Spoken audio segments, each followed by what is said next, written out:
Good morning. Welcome to Shields and Arrows. I am Pastor Mark Baze. You've heard it said before, we are not supposed to teach kids what to think, only how to think. Well, that is a false and losing strategy. I'm going to talk about my preferred presidential candidate, and I'm also going to discuss my interview yesterday on Ask the Theologian.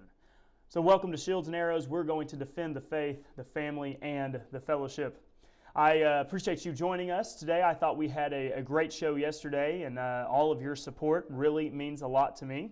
And I am excited to get into today's episode. This is episode number 7 now, and you can't see me at the moment, but I will fix that in just a short minute. Eventually, I will have a full studio team that will help me on such matters, but how about that? You should be able to see me now. And with that being said, I guess you don't ever have to see me, but it helps with the visual aid, doesn't it? So with that being said, as we get ready for our show, let's go into our current events segment. And with that being said, on to our current events here as we get ready for this episode today. And hopefully that should update. I think that you will be able to see here in just a moment. There we go. And with that being said, on to our current events. I want to talk about this principle, this concept of education. That's a big topic, isn't it? We've heard it said many times that the purpose of education, public education, education in general, is we're not supposed to teach kids what to think because that would be inherently political, correct? There would be an agenda behind that. We only need to worry about teaching kids how to think. I want to tell you that this is not true, that it is impossible to teach kids only how to think. Because by teaching them anything, you are teaching them what to think. Let's just take math, for example. If you teach them math and you say to a kid, 2 plus 2 is 4, you are not just teaching them how to think. You are teaching them what to think because you are implying by saying 2 plus 2 equals 4, you're implying that there is objective meaning, that 2 really does mean 2, and plus really means plus, that you are combining these things together, and it means 4, and it means it every time.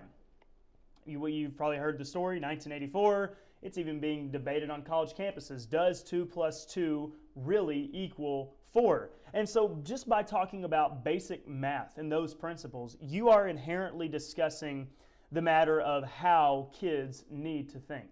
And so what we've got to do is we have to change that conversation. One of the worst things that conservatives, even Christians, are bad about is they try to stick to those older style of thinking mantras of we are not trying to indoctrinate kids. I'm telling you right now, yes, we are trying to indoctrinate kids. When I have people come to my church, I am trying to indoctrinate them because guess what I'm doing? Whenever I'm teaching from the Bible, I'm teaching doctrine. That inherently means indoctrination. And there can be good indoctrination or there is bad indoctrination, but indoctrination is happening nonetheless. Think about it this way. You go to a public school and it's a social studies class, a history class, whatever the case may be, and the teacher is giving a lesson on government. And the teacher talks about various types of government and gets to communism. Communism is the government takes what is yours and gives it to someone else. Communism is based upon stealing. That's what it is. We all know that stealing is wrong. You can go to the 10 Commandments. I can't remember right now which one it is. 6 is don't murder. 7, don't steal. Whatever the case may be, you know. I think 7 may be adultery. I'm not sure. But stealing is wrong. Communism is wrong. So what you do as a teacher, if you are going to say, oh, I'm only going to teach government very neutral, I'm not going to get into the politics of it. I'm trying to get this other computer out of the way to clean up our screen. But I'm not going to go into politics. I'm not going to say which one's better than the other. You are inherently saying that it is okay to steal. If you teach communism as a legitimate form of government, one that can be considered, one that it is okay to discuss and to consider the different aspects of it and whether or not it's beneficial, you are giving credit to that. So this idea of we're not going to teach kids how to think about communism or we're not going to teach kids what to think about communism, we're only going to teach them how to think about communism, you're already teaching them what to think about communism because you are legitimizing it. You are legitimizing it. Schools need to understand, and then this is true for public school as well. Public school is not just a place of teaching kids how to think. It needs to be teaching kids what to think. What do you promote in public school? You are promoting academic honesty. You don't just allow children to plagiarize. Well, if you're the president of Harvard, you can plagiarize if you want to. But in theory, right, public schools shouldn't allow these certain things. You are inherently saying it's wrong to plagiarize, it's wrong to steal, fill in the blank. That is teaching kids not just how to think, it's teaching them what to think. You are giving them values. You are giving them principles that they are supposed to live by. So we have to stop this idea of saying we're not trying to indoctrinate our kids, because get this, I want you to understand. Sound is not so good, kind of hollow sounding and pretty low. Let me see if I can adjust that just a little bit. This is a great plug. Thank you, Scott, for bringing this up. Hopefully the sound is just a little bit better right now. If you would like to support our ministry to where we can continue to upgrade our quality of equipment, how about that for just doing a switcheroo on you? You can go to markbazeministries.org and you can go to right here, support our ministry, and you can follow the link there to reach out to me. I bumped up the volume a little bit, hopefully, right there, so it should be getting a little bit better soon. If it's still a little bit too quiet, just let me know. But with that being said, yes, you can go to markbazeministries.org and you can support my ministry that way. So with that being said, getting back to our point here, we need to abandon this old ideology, this old saying of we don't need to teach kids how to think, or we don't need to teach kids what to think. We absolutely do. We want to indoctrinate them in good values, because guess what? The leftists, the Marxists, the communists, they are indoctrinating kids, because we are sending little boys and girls to go to a school, a public school, that is not supposed to be agenda-driven, right? In theory. And what are they doing? They're teaching them that boys can be girls and that all forms of government are legitimate except for our form, because our form of government is terrible. And so with that being said, we need to stop trying to claim we are not agenda-driven. Education is agenda-driven. So what agenda are we going to push? Are we going to push moral agenda? Are we going to push biblical agenda? Are we going to push godly agenda? Or are we going to push the agenda of the leftists? Remember how I've said this so many times now. Anytime you have an organization say something along the lines of, we are not political, we are not political, that is saying we are leftist. That's what it is. Because politics and theology are ingrained in everything. Politics is ultimately grounded in theology. And with that being said, we need to stop saying it. We're going to teach kids what to think. And what we're going to teach them to think is better than what the Marxist, communists, anti-religion people are teaching. So, with all that being said, that leads us into our next segment that I want to discuss. And I want to talk about my presidential pick. How about that? Two things that you're not supposed to discuss in public, politics and religion, and we just talk about it nonstop, don't we? So with that being said, let's talk about this. First of all, what side am I going to pick? Well, one side supports churches having the right to gather and teach from the Word of God. One side promotes murdering unborn babies. One side wants to stand for the family being the center of the society and mothers and fathers raising children, instilling good values in them. The other side wants to take away any rights that you have to defend yourself against a tyrannical government. So I think the choice is pretty clear. That leads me basically to three options. I guess I could throw in four. That's going to be Donald Trump, Ron DeSantis, Nikki Haley. I don't know if is Vivek still technically in the running. He's polling really low. Oh, and Chris Christie. But so with that being said, let's talk about the three front runners. Of course, there's the one front runner who is almost certainly, unless something absolutely crazy happens, it's going to be Donald Trump. Then we have, really kind of in a dead heat right now, Nikki Haley, Ron DeSantis. So you watch this show because you want the opinion of what a young, conservative, right-dividing preacher thinks, correct? That's why you watch. You don't necessarily watch me because I have all the answers, but you want to see what the younger generation thinks and what we are doing by looking at the world and deciding what's going on around us. So let me give you some thoughts. First of all, Nikki Haley. Nikki Haley is not conservative enough. And so her biggest issues is she very much is the establishment GOP candidate. All the big donors for the establishment want to support her. She takes very squishy positions on a lot of matters concerning the social issues, where it's transgender, abortion. She's not conservative enough. She's just not. Now, if it came down to her and Biden, would I vote for her? Of course. But she is not. She's going to be a step backwards. She will be. We have worked so hard to make the conversation much more conservative, much more traditional. We went from, in 2014, to basically giving up on the idea of trying to save marriage, to now, here we are in 2024, 10 years later, we are legitimately defending traditional marriage. Even a lot of conservative politicians are Republicans, because they realize, oh, this is a popular position. This is being defended by their supporters. And so with that being said, if we make Nikki Haley our nominee, we're going to go back to 2014. She's going to say, oh, the government should stay out of marriage. Oh, states should handle the abortion matter. Transgender matters, shouldn't be decided by the state and things like that. We'll be going backwards. And we've been making all this progress, pushing towards more conservative traditional values. Nikki Haley's not the one. Nikki Haley's not the one. Not from a young man's perspective. She's not. So with that being said, we want a conservative candidate. We want somebody who's going to keep moving forward, keep pushing the traditional values, what we're aiming for. We are on the offensive. I want you to understand that. Young, traditional conservatives, we are on the offensive. We are trying to take charge, and we're trying to reclaim the traditional values that a lot of older generation Republicans let get backslidden. A lot of older generation conservatives were more focused on taxes.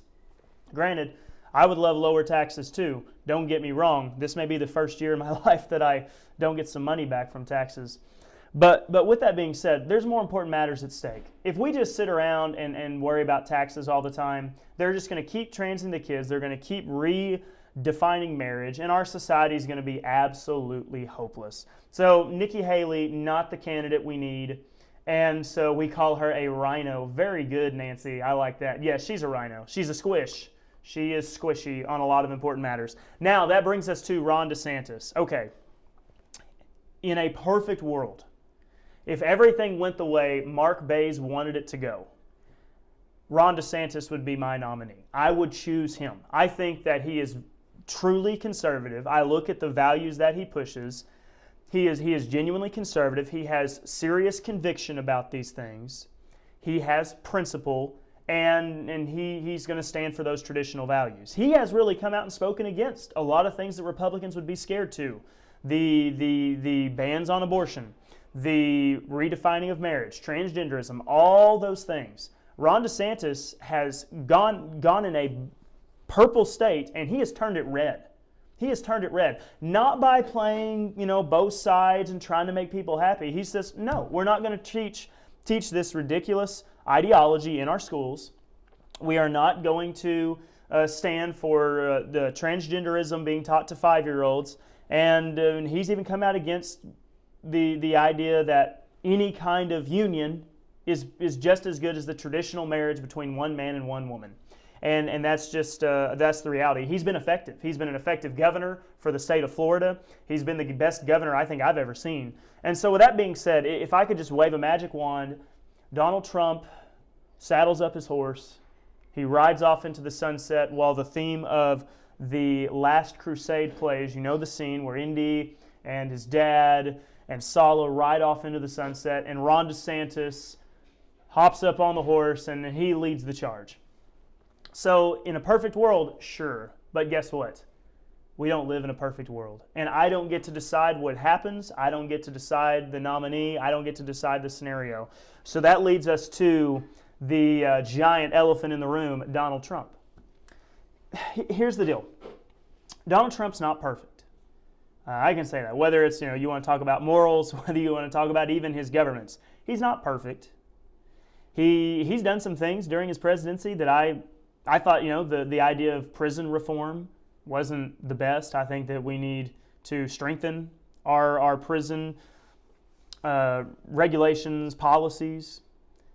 He allowed the bump stock to be banned, and I know some of you may not think that matters, but when it comes to rights for firearms, if you give them an inch, they will take a mile. And Donald Trump was really the most recent president that allowed any kind of significant firearm gun control to be allowed. Nothing happened under Obama, but whenever we got to Trump and you had the Las Vegas shooting, which is very mysterious and we don't have any answers, not to put on the tinfoil hat too much, but he did allow the bump stock ban, which has now been overturned. So I have a complaint there. He opened the door a little bit for more regulations. Now, with all that being said, however, and a big but, he's the most conservative president of our lifetime, of my lifetime. I wasn't around for Reagan, and even some of Reagan's policies, compared to today's conservative standards, weren't all that conservative. So we have to take each man in his own time. Ronald Reagan was the conservative of his time. Donald Trump helped take us even further along to conservative, traditional values. He backed up a lot of what he said. He was at the March for Life. He was standing against all the media that tried to spew all the lies. They went after him again and again. They sent the FBI after him, all those things. That tells you that he was being effective. If the deep state was trying to inhibit him, that tells you that he was being an effective president. And so, with that being said, also, I can't lie, all the attacks that's on Donald Trump, all the charges that have been brought against him, all of those things, it makes me want to see him be elected that much more. I mean, after all, politics is nothing more than just a reality TV show at this point. Why not? Let's have Trump be sworn in the orange jumpsuit in jail, and let him pardon himself. I think that would be hilarious. And here's the deal: if Trump is the nominee, and come November next year, time for election, or this year, time for election, Trump is in an orange jumpsuit, sitting in prison, I am voting for him. Absolutely I am. I am going to vote for the Republican nominee. And so right now, based upon the scenarios, Trump's got all the momentum. He's polling well against Biden. As much as I like DeSantis, and I really like DeSantis. He's a great candidate, a great governor, a great conservative. But you got to pick the best guy that can win. And right now, all the momentum is on Trump. I mean, he is steamrolling right now. And so, with that being said, there you go. The 28-year-old preacher, you may think that I would opt for the young, coolest thing. Like I said, if I had a magic wand and I could just fix everything the way I want it to, yeah, DeSantis gets his shot, he would be great. And I hope that one day he still gets a chance. But right now, there you go, 28 years old, Donald Trump. He's the one in the lead. He's got the momentum. He's got the track record. One of the things that I love about the media is they, of course, want to say he's Hitler, and they want to say that you're Hitler too.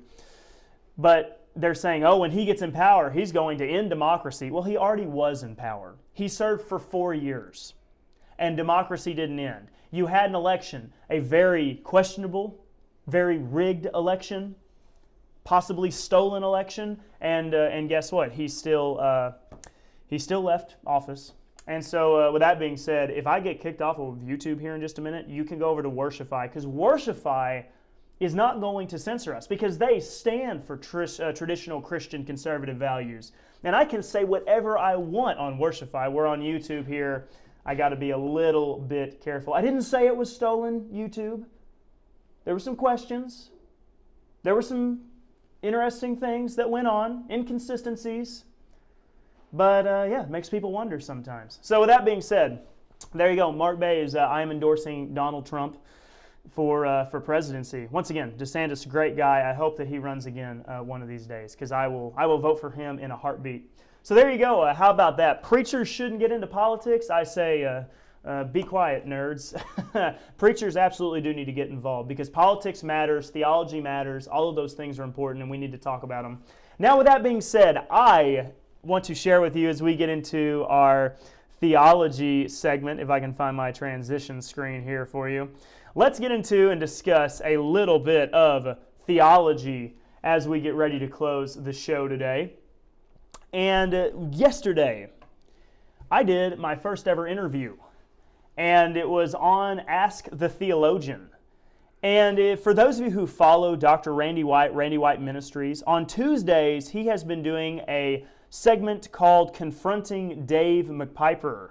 Dave McPiper is a confused but committed Calvinist, and it was very amusing because I saw people wondering, who is Dave? Who's writing these questions? Is Dave even a real person? And it really was amusing. People really did not like Dave, which Dave does not have a very likable personality at all. Dave is a punk, to say the least. But with that being said, the interview was conducted yesterday. I'm trying to pull up a segment for you so you can watch it. But the interview was conducted, and it was revealed to be me. I am Dave McPiper. I certainly don't look anything like McPiper on the segment picture. I threw on a Carhartt beanie and a flannel shirt and was a little scruffy that day to take the picture. But Pastor Randy interviewed me and asked me all about my background and this idea of creating this fictitious Calvinist character, Dave McPiper. Dave McPiper, combination of some of the big Calvinist covenant theology type pastors out there, whether it's David Platt, which he's in hot water. We'll talk about him eventually one of these days. But David Platt being in some hot water, John MacArthur, John Piper, and the idea was I was on the tractor, I was mowing the northwest pasture, getting ready to plant wheat, and I was listening to Ask the Theologian. And somebody had submitted a question about Calvinists, and you know Dr. Randy White. He gets a little bit excited, a little bit fired up, a little hot under the collar when he's talking about Calvinists. And it's always amusing to me, and I thought, I think it would be absolutely hilarious and very fun and educational to create this fictitious character, a young 20-something Calvinist who has bought in, who has drank the Calvinist Kool-Aid. That is a five-pointer covenant theologian, quotes all the church fathers, quote unquote, Spurgeon, Sproul, all of those, and challenge right division. And I thought that was one of the key thing about Dave is Dave knows what right division is. He understands the premise of it. He understands the logic of it, but he rejects it. He thinks that it's an incorrect doctrine. So he would write in to Pastor Randy, and he would refute right division as a Calvinist. And so it's been really interesting. I think that if you want to, we need to have them compile all the segments of Dave McPiper. And I think if you compiled all those together, that would be pretty much the synopsis of completely refuting Calvinism.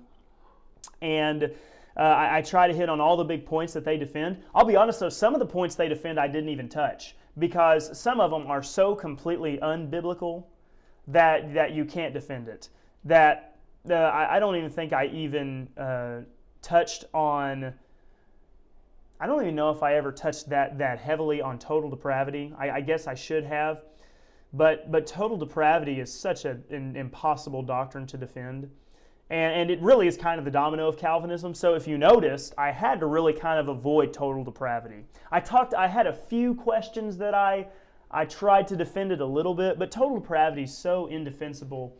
At least how the Calvinists define it. Understand, total depravity, you may read that and hear it as man can't merit his own salvation. That's not what the Calvinists mean. They mean that man's so completely depraved morally, he can't He can't receive the gospel and have faith in it on his own. He's got to have divine intervention.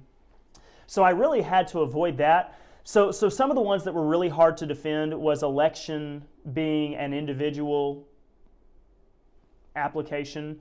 Election in the Bible, even for the nation of Israel, election wasn't an individual election. Being an Israelite didn't automatically make you in right standing with God, but the covenants, the promises were given to you, and then the ball was in your hands because you were given the law, you were given the promises, the covenants, and you needed to walk in accordance to that covenant law and the agreement to that. If you will worship me, the Lord said, then I will be your God and you will be my people. So even election in and of itself is much more of it's a corporate, it's a national terminology for the nation of Israel. So that one was really hard to try to defend as I tried to look at the Calvinist doctrines. The one I will say, and maybe I can get Pastor Randy on here eventually, and we can discuss it some more. The one that I think that is the only one that has much that I can work with, and by much, I'm not saying it's correct at all. I'm just saying that I could find passages that I could make a little bit of an argument, would simply be that in the age of grace, the idea that us coming to reconciliation by faith places us in this category as children of Abraham in the sense of us being after faith, in a picture, in a likeness of Abraham's faith. And that's about all I could do. Once again, we are not Israel. I do not hold to replacement theology. I do not teach that we are the children of promise. That's the nation of Israel. We don't need to mess that up. There is a very clear distinction between Israel and the body of Christ, the actual descendants of Abraham, as compared to us who are not coming to salvation through the covenants of Israel promise, but by grace through faith in the completed work of Christ. And so with that, I can kind of argue, well, Abraham, God said, through you, all the nations of the earth would be blessed. You can see that, though, in the kingdom program. The kingdom program was going to be a blessing to all nations. But with that being said, out of all the Dave McPiper arguments I tried to put together, that was really the only one I could find much, kind of the Galatians 3, which I submitted yesterday, trying to build something there as Calvinists would. I really am, as Dave McPiper, I was trying to give the absolute best arguments for Calvinism I could. I'm not a Calvinist. Once again, remember, I'm a mid-acts dispensational, right division doctrine holder. But I was trying to be fair, I guess, and give the best arguments I possibly could for Calvinism, which it's not easy, very, very difficult. So if you would like to know a little bit more about Dave, I have just a few minutes. Does anybody have any questions that you would like to post or comment if you have any questions about Dave McPiper? It was really a fun interview. I recommend if you go to YouTube, it is yesterday's Ask the Theologian, Tuesday on January 9th, 2024. And I really had a lot of fun. And we'll continue to do it, I guess, as long as I can come up with arguments for Calvinism, but it's not easy because Calvinism is so incredibly wrong. and it's not scriptural, it's not biblical, but many young men fall for it. I may do a whole episode specifically on Calvinism, talking about it in the coming future. But yes, I am Dave McPiper. I'm nothing like Dave in real life. I am very much a complete opposite version of what Dave is. And so with that being said, I really appreciate you watching. Thank you so much for joining us. I noticed that we have Nancy and Rich with us. Uh-oh, my camera just went off. I can fix that really quickly. Give me just a moment as I fix this here. And now you should be able to see me again. And so with that being said, thank you so much. If you would like to support my ministry, like I said, you can go to markbazeministries.org and you will see underneath Home, Shields and Arrows. If you go to Shields and Arrows, you can see all my episodes. I got to get the last two updated and uploaded. But you can go and watch Shields and Arrows. You can find my articles that I have written. I've written a number of articles. I need to get some more done. I just have been a little bit busy lately. But some of my different articles there. And then you can go to my sermon notes. And also, here we go, support our ministry. If you would like to support our ministry, some things that if you would like to support, if you'd like to have some specific things that you could support. A new microphone. I noticed that the audio is not as good as what it could be. I'm certainly working with what I have, but we can certainly use a new microphone for our broadcasting. We can use a camera for our new broadcasting that will not shut off automatically all of the time. And so with that being said, understand I'm a young man. I'm still getting started, 28 years old, but I plan on doing this for a long time, and I want to do a good job. And so much already. This computer setting before you, this was due to you. You donated, you supported, and I was able to get a computer that was even nicer than I thought I was going to be able to get. And it does so much stuff for me now, makes my life so much better. It provides better content to you. And so you continue to support me, and I can't thank you enough. We will only get better. And so with that being said, I am running out of time. This 9:30 show goes by fast. If I get enough of you on here and you just really, really want a full hour show, you may have to try to twist my arm and you can see if you can convince me to do it. But with that being said, some of you who hopped on Facebook, YouTube, we have Myra, of course my mom, Trent, glad to have you. Rich is here with us. Rich, and I'm running out of time. Rich is a military man. He served our country and we thank him for it. Rich, I would imagine that they did not only teach you how to think in the military, but they taught you what to think. I would imagine they instilled in you no man left behind and many other important matters, the fulfilling the oath that you made. So even in our military, it's not only about how to think. They are teaching you what you need to think. They are teaching you the principles that you have to have. We also have Scott Reed. Scott, thank you very much. Glad to have you here with us. We have Tara. So glad to have you, Tara. Thank you very much. And so with that being said, thank you for joining us here today at Shields and Arrows. I'm truly enjoying this. We'll be back here again tomorrow, Thursday at 9:30 a.m. And I will continue to be broadcasting every day until the babies get here. And thank you so much for all your prayers, all of your support. And I realized that I had my screen on to where you couldn't see me. But thank you all. Thank you for joining us. Have a great rest of your day. Tune in to Pastor Randy's show, Ask the Theologian, as well. And that will be on at 10 o'clock Mountain Time, but 11 o'clock Central Standard Time. And have a great rest of your day. Thank you, everyone, very much.